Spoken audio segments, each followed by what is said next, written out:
So what's going to be my Fantasy Championship League going into the 21-22 season? We'll find out just in a couple of minutes time. If you guys like what you see, please give the video a like. It just tremendously help. Please subscribe if you haven't done, or if you're new around here, it does really help. We're so close to 700 subscribers. Is there a small possibility we can get 700 subscribers before the season starts? It will probably be a bit difficult, but if you guys can do that, that'll be absolutely incredible. And please share this video and this channel to as many people as you can. It's how I'm going to grow. But without any further ado, let's go through my picks for the Gaffer Championship Fantasy Football League.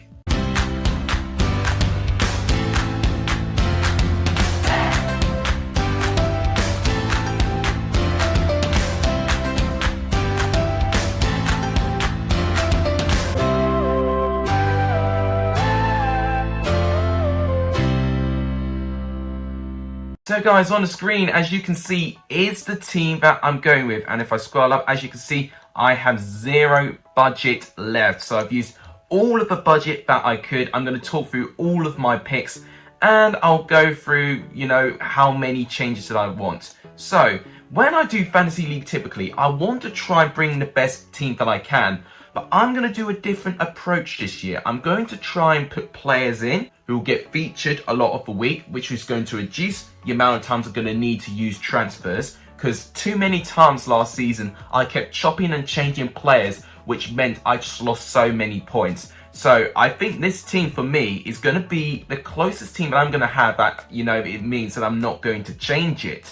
So we'll start off with the goalkeepers. We've got two pretty average goalkeepers for me, but I would say Seny Dieng for me, with how good he was with Queen's Park Rangers last year, the clean sheets that he got with Queen's Park Rangers, and for me thinking Queen's Park Rangers will have a good season, it was a no-brainer for me that he had to be on the team. Plus, he's also very cheap. If you look over there, we're looking at Bilkowski and Johnston, 6.5. All of these goalkeepers are a lot more expensive than Dieng. So Dieng, a really good option if you want to go cheap. I got Connor Truman as the second choice goalkeeper simply because I didn't really have enough money to get a second choice goalkeeper. I don't think he's going to feature. I think at best he'll be third choice goalkeeper, unfortunately. So don't think we're going to see a lot of Connor Truman this season for me. Now for the defense. So we've got 5 options as defenders. We've got Chris Basham first. Now, I think he's going to have a big season with Sheffield United. He needs to have a big season with his leadership, his experience. He's been through it thick and thin with Sheffield United in the Championship in the last time they were featured with under Chris Wilder. And I think he'll have just a very important role as well. One of the more expensive ones, 6.5, although it's not as expensive when you're looking at the Swansea fullbacks, as you can see there. And then maybe Christie from Fulham as well is, around the same price. So for me, I think Basham, is going to be really, really vital. I've got Sean Morrison in from Cardiff. Sean Morrison generally delivers, and he is someone who would provide leadership. He can pop in with a goal now and again, and it'll be very difficult to get past Sean Morrison. Yohan Barbe. Now, I was thinking that I might include a Queen's Park Rangers defender, and I know Rob Dickey is someone who's cheaper with only 5 million. But Barbe has got that extra 0.5 because not only does he defend well, he's also got a goal with him as well. So with that sort of defender who can get goals but also keep clean sheets, it's a no-brainer for me that I think he needs to be in my team. With McFadden and McIntyre, they may chop and change in my team now and again. But McIntyre could definitely be involved for quite a fair bit. He's someone who I do heavily back and ready. And even McFadden, in him, he can score a couple of goals as well. So got a couple of good options to sub off, especially if I want to change my back line. Now in the midfield, we've got 5 midfielders as well. So let's start with Elias Chair first. Now, Elias Chair in pre-season was one of the players that really impressed me, especially in last season as well. He was so impressive. 7.5 million for midfield is not too bad with all things considered. And I think Elias Chair leading that attacking midfield role, but also where he can transition as well. There's just so many options on the pitch for him. And for me, he's a nailed-on first-team player. So we expect to see Chair every single week. So regardless, he'll get me some points despite what performance he'll give. And I think he'll bring good performances. Callum Robinson. Now, I hate him when we have to play against him, as Chelsea, because he seems to really step up his game against Chelsea. But in the Championship, I have full respect for what he's done with Preston. And now he's going to go back to the Championship with West Brom. And I think he'll really offer something really good and creative going forward. Definitely down the wings, which I think was his strength with Preston. But whether he's going to be down the wings or whether he's going to be up front with West Brom, it's interesting because he can play in a variety of roles. So I think playing against Callum Robinson is going to be an absolute nightmare. He'll get goals, he'll get assists. 9 million, I mean, it explains why, because he's definitely very, very reliable, and I think he'll definitely be reliable in the Championship as well. A bit of a wild card I've included now. I've got Andy Cannon in from Hull. Now, very, very cheap, as you can see, 4.5 million. But also, I think if Hull have a winnable game on paper, I expect Andy Cannon to be really important, because I actually think out of all the transfers Hull City have got, I think he's been one of the more eye-catching players I've seen from pre-season. You know, Hull do get some good momentum.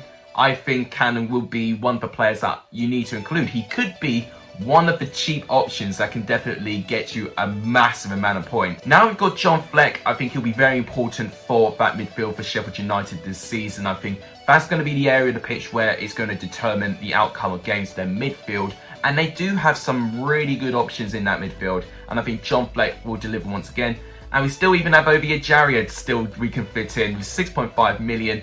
For me, that's actually underpriced compared to what he can do on a pitch with the step overs, the skill moves, how he can shoot a ball, how reliable he is, the quality he does have going into the box as well. I think Ejaria will be a very important player for Reading. Even though Reading may not have the best of seasons, I think Ejaria will be one of the players that definitely steps up to the plate and just tries to dig Reading out of the hole that they are finding themselves in. And now look at that front three. I don't think you can get a stronger front three than this. So you've got Mitrovic, 11 million, undoubtedly probably the most expensive player you can get. You know, there's a lot of people backing him to be the top goal scorer this season. Most of the time, you'd expect Mitrovic to deliver in the Championship. Lys Mousset, £8 million for a start, which I think is good. The only thing I fear about Sheffield United, and this is something I might regret later on, I'm not too sure who they're going to go with their striker options, because they've got so many options. If you saw me predicting the Championship table yesterday, you would have heard me about the amount of strikers they've got. They've got 6 capable strikers. So it's going to be very, very difficult to call. But based on what I've seen in pre-season and how promising he looks playing under Jokanovic, I would think that maybe Jokanovic is set for starting Mousset maybe over Brewster. I mean, I could be wrong, but I think Mousset is going to start, and that for me will get him either assists or goals, and I think that is why I've got it in my team. And 8 million as well, you know, one of the cheapest strikers you can get as well, which I think is very crucial. And Kiefer Moore I've got in the squad as well, because I think he will also get some goals. I think him and Mitrovic are going to definitely be 2 strikers that are definitely going to score plenty of goals. Now with a full season under Mick McCarthy as well, he's had half a season to try and deal with his players, and even with the brief period that Mick McCarthy was in, Kiefer Moore had a really good spell under him as well. So I'm expecting Kiefer Moore to be up there with the goals again.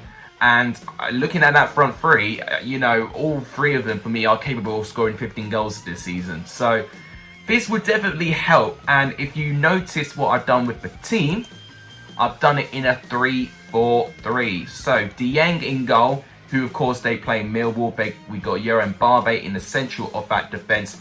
And the third Queen's Park Rangers player we've got is going to be Elias Chair right there. So I've got 3 Queen's Park Rangers players to start things off. In terms of Cardiff players, I've got 2. So we've got Sean Morrison, who'll be playing against Barnsley, and then Kiefer Moore up front. Then for the Sheffield United part, we've got 3. And look at that, it's all on the right-hand side. We've got Chris Basham here. Then we've got John Fleck in that midfield. Then we've got Lys Mousset up front. The only West Brom and Fulham player we have are Callum Robinson and Alexander Mitrovic respectively, and that is the team. So actually, in terms of the number of teams I've only got 5 teams representing my team, which in a way might be a little bit dangerous.